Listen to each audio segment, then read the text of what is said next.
नमस्कार, मिसन एसमा स्वागत छ। म मुकुन्द ढुङ्गाना। विभिन्न विषयवस्तुका घटनाक्रमको गहिराईसम्म पुग्ने हाम्रो अभियान मिसन एसमा आज हामी नेपालको राजनैतिक घटनाक्रमहरू प्रस्तुत गर्दैछौँ। नेपालको शाहकालीन राजनीति र त्यसपछिको अवस्थाका बीचमा चर्चा गर्नेछौँ। नेपाली राजनीतिक विभिन्न उतार चढावका बीच अगाडि बढिरहेको छ। अस्थिर राजनैतिक प्रणालीका बीचमा पनि नेपालमा धेरै परिवर्तनहरू भएका छन्। शाहकालीन राजनीतिक निरङ्कुश मानिएको राणाकालीन शासन व्यवस्था, प्रजातन्त्र फेरि निरङ्कुश मानिएको पञ्चायत, तानाशाहीको उपमा पाएको राजतन्त्रको अन्त्य र नेपालमा गणतन्त्रको प्रवेश आदि घटनाक्रमले नेपाली राजनीतिमा प्रत्यक्ष प्रभाव पारेको छ। अस्थिर राजनैतिक र त्यसको प्रभाव समेटिएको एक रिपोर्ट।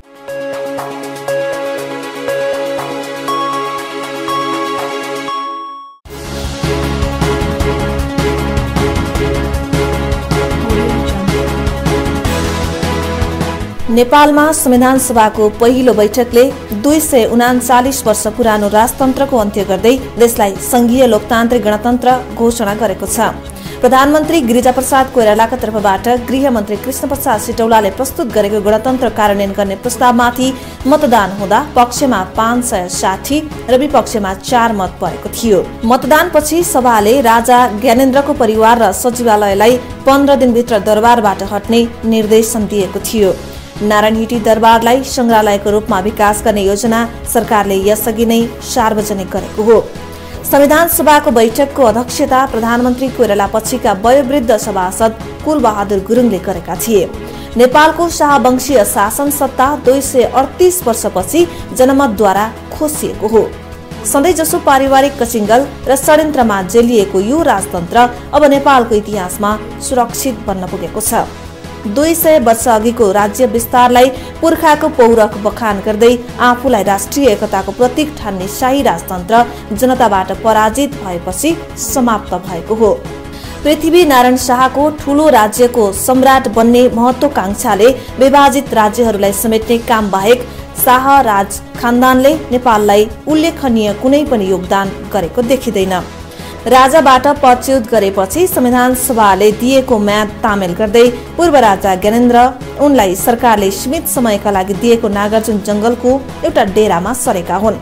शाह राजवंशको विनाशका लागि राजा ज्ञानेन्द्रको भाग्यभन्दा कर्म नै बढी जिम्मेवार ठहर्छ। दाजुको वंश विनाशपछि संयोगले राजा भएका ज्ञानेन्द्रले आफ्नै कुकर्मका कारण राजाको कुर्सी थाम्न नसकेको कुरा धेरैले बुझेका छन्। पूर्व राजा ज्ञानेन्द्र भने जनमत शाही सेनाको अतिरथी थिए। राजा विनेन्द्रको हत्या उनैले गरेको हो भन्ने धेरैको अनुमान छ। यद्यपि यसको कसैले औपचारिक पुष्टि भने गर्न सकेको छैन। राजा बनेको एकै वर्षमा ज्ञानेन्द्रले जननिर्वाचित संसद र मन्त्रीमण्डल क्रमशः विघटन गरे। पहिले प्रधानमन्त्रीको सिफारिसमा संसद विघटन गरे भने त्यसको 4 महिना नबित्दै तिनै प्रधानमन्त्रीलाई असक्षमको पगडी लगाएर घुर्काइदिए। 2069 असोजमा सत्ता हत्याउँदा बाबुको पदचिन्ह अनुसरण गर्दै उनले दोषजति दलहरूमाथि थोपरेका थिए। त्यसपछि दलहरूबाटै कठपुतली प्रधानमन्त्री बनाउँदै 2 वर्ष बिताएका थिए। राजा महेन्द्रले पनि 2017 सालमा राजनीतिक दलहरू बीचको विवाद र दलगत स्वार्थका कारण देश बर्बाद गर्न खोजेको भन्दै सत्ता हातमा लिएका थिए।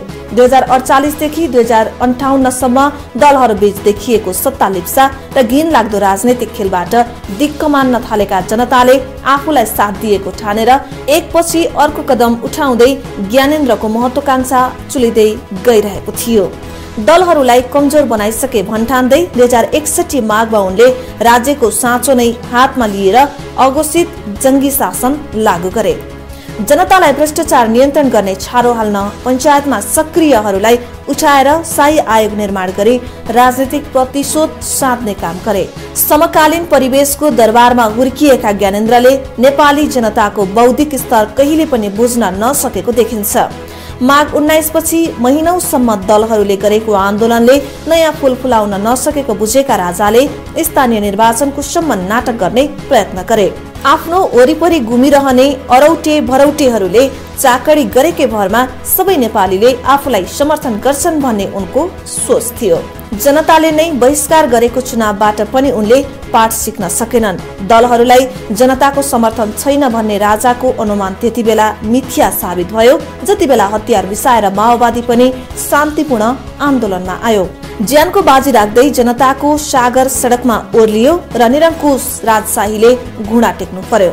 2063 वैशाख 11 घुँडा टेकेको राजतन्त्रलाई संवैधानिक पक्षले हटाउन 2 वर्षसम्म धैर्यतापूर्वक पर्खने नेपाली जनताको बौद्धिक स्तरको ज्ञानेन्द्रले कदर गर्न लायक छ। हजारौं जनताको विस्थापन र हत्यासम्मका लागि जिम्मेवार रहेका ज्ञानेन्द्रलाई न्यायको कठघरामा उभ्याउनु पर्ने हो। तर सबै अपराधलाई माफी दिँदै सम्मानित नागरिकको स्थान दिने नेपालीको महानता बुझ्ने सम्मको प्रयत्न उनले गरेका छैनन्। पञ्चायती व्यवस्था रहुन्जेल जन्मैले अधिराज कुमार तथा सेनाको अतिरथी भएका कारण राज्यबाट पाएको संरक्षण र छुटका कारण उनले अपनाएको व्यापार पेशा निकै फस्टाएको थियो। देशभित्र ज्ञानेन्द्रको लगानी भएका दर्जनौं कम्पनीहरू अद्यावधि चलिरहेका छन्। विदेशमा पनि उनको लगानी धेरै क्षेत्रमा रहेको बताइन्छ। तत्कालीन राजा वीरेन्द्र र रानी ऐश्वर्यको नाममा पनि विदेशमा अथाह सम्पत्ति रहेको विश्वास गरिन्छ।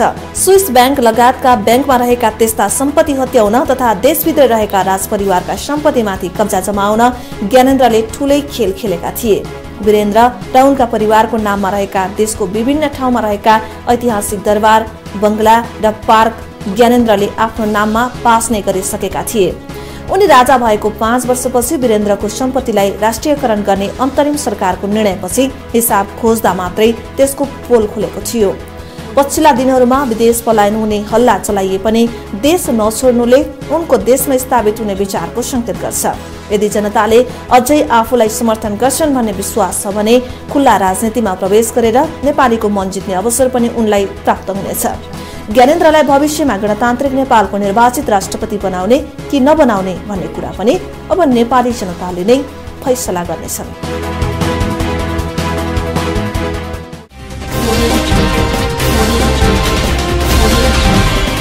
सत्ता प्राप्तिका लागि नेपालमा कयौं षड्यन्त्रहरू भए र राजनैतिक परिवर्तन पनि, तर त्यसको परिणाम नेपाली जनताले पाएका छैनन्। जनताका लागि भनेर अनेकौं जालझेल रचिए र जनतालाई युद्ध मैदानमा होमियो, तर पनि सुशासनको नाम हिंसाले नेपालको विकासमा प्रभाव पार्यो।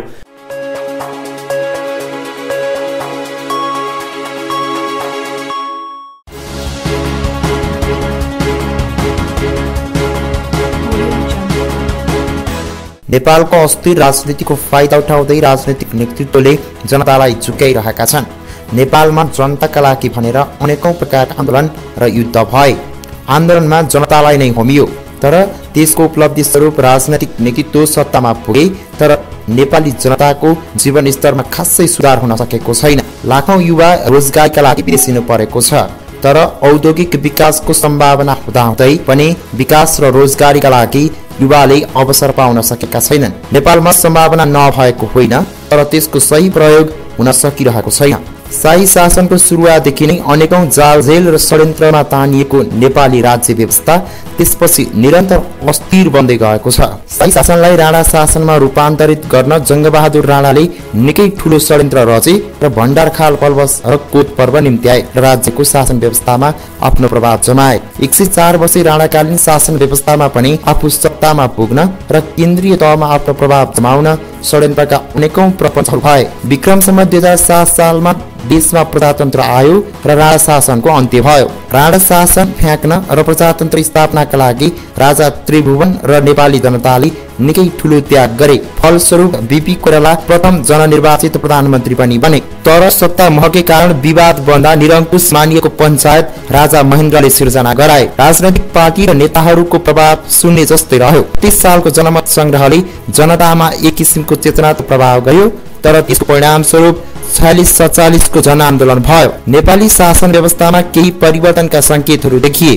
तर राजतन्त्रको विरोध गर्दै माओवादीको मोर्चाले 2052 सालमा सशस्त्र युद्ध सहित जंगल पस्ने निर्णय गर्यो र फेरि देश संक्रमणकालको अवस्थामा गुज्रिन पुग्यो। नेपालको संक्रमणकालीन समयकै फेरिमा विक्रमसम्म 2058 मा दरबार हत्याकाण्ड भयो। राजा वीरेन्द्रको वंशनाश भयो र ज्ञानेन्द्र सत्तामा आए। राजा ज्ञानेन्द्रको दमन र माओवादीको प्रभावका कारण 62-63 को जनआन्दोलन भयो, जसले राजा, माओवादी र सत्तासीन पार्टीका बीचमा 12 बुँदे सहमति भयो र 204 वर्ष शाही शासनलाई विस्थापित गरायो। देश गणतन्त्रमा प्रवेश गर्यो र राजा ज्ञानेन्द्रले सत्ता छोडे। तर पनि नेपाली राजनीतिमा स्थिरता आउन सकेन। नेपाल संसदीय व्यवस्थामा प्रवेश गर्यो, तर पनि जनतामा राजनैतिक परिवर्तनको अनुभूति गर्ने अवसर पाएनन्। तर उपलब्धि स्वरूप नेपाली जनताले आफ्नो अधिकार सुनिश्चित हुने संविधान पाउन सकेका छैनन्। पछिल्लो समय राजनैतिक दलका नेताहरूको सत्ता मोहकै कारण फेरि पनि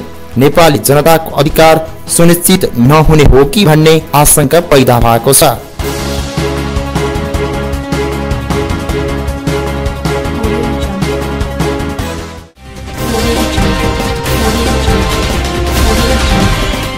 विक्रमसम्म 2062-63 को जनआन्दोलनपछि नेपाली राजनीतिले नयाँ मोड लियो, तर पनि त्यसको उपलब्धि अझै संस्थागत हुन सकेको छैन। नेपाली जनताले 6 दशक अघिदेखि चाहेको जनताको संविधान बन्ने कि नबन्ने भन्ने अन्योलमै छ। निर्धारित मिति माघ 8 मा संविधान जारी नहुने हो कि भन्ने आशंका उब्जेको छ।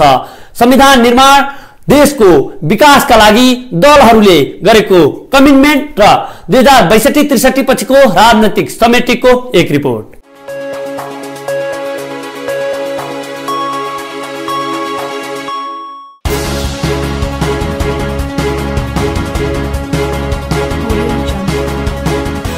नेपाल 2062-63 पछिको राजनैतिक परिवर्तन पछि नयाँ मोडमा पुगेको छ। 204 वर्षे राजतन्त्रको अन्त्यपछि नेपाल गणतन्त्रमा प्रवेश गरेको छ। जनताको अधिकार सुनिश्चित हुने जनमुखी संविधान जारी गर्ने प्रतिबद्धता सहित संविधान निर्माणमा दलका नेताहरू लागि परिरहेका छन्। 12 बुँदे सम्झौता स्वरूप संविधान सभाबाट संविधान निर्माण गर्ने प्रतिबद्धता जनाएर माओवादी सहित 7 दलका नेताहरू एक भए। एकीकृत नेकपा माओवादीका अध्यक्ष पुष्पकमल दाहाल देशको कार्यकारी प्रधानमन्त्रीको रूपमा उदाए र नेपाली कांग्रेसका रामवरण यादव राष्ट्रपति भए। संविधान सभाका अध्यक्षको रूपमा सुभाष चन्द्र नेङमाङले पाए। भागबण्डामा विवाद नै विवादका बीच सन् 2065 चैत्र 28 गते पहिलो संविधान सभाको निर्वाचन सम्पन्न भयो। 601 जना सहितको जम्बो टोली सांसदका लागि चुनिए र संविधान निर्माण गर्न भन्दै संविधान सभा भवन नयाँ बानेश्वरमा फेला भइरहे। शीर्ष दलका शीर्ष नेताका सत्तामोहका कारण पहिलो संविधान सभा 601 लाई पाल्यो र जनतामाथि विश्वासघात गर्दै संविधान निर्माणलाई नगरी विघटन भयो। पालै पालो सत्तामा दलका शीर्ष नेताहरू पुगे र संविधान निर्माणमा खासै ध्यान दिएनन्। 62-63 पछि क्रमशः एकीकृत नेकपा माओवादीका अध्यक्ष दाहाल, नेकपा एमालेका तत्कालीन अध्यक्ष झलनाथ खनाल, एमालेकै तत्कालीन वरिष्ठ नेता माधव कुमार नेपाल, एकीकृत नेकपा माओवादीका वरिष्ठ नेता डाक्टर बाबुराम भट्टराई क्रमशः प्रधानमन्त्री बने। विक्रमसम्म 2069 जेठ 14 गते पहिलो संविधान सभा विघटन भयो। दलका नेताको आलोचना चुलिँदै जान थाल्यो।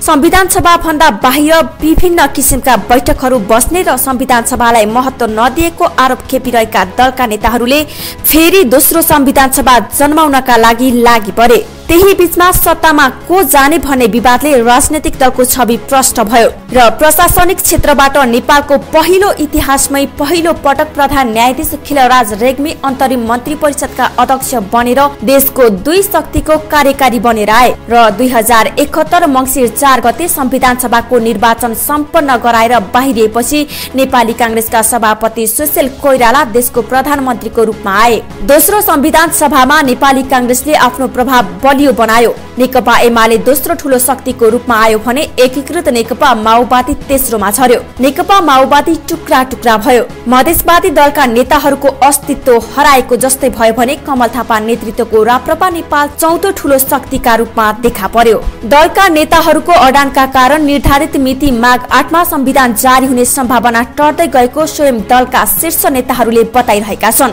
अब पनि निर्धारित मितिमा संविधान जारी हुन सकेन भने जनताले गरेको त्याग र बलिदानी दलका नेताहरूको सत्ता प्राप्तिमा मात्र रहने प्राय निश्चित छ।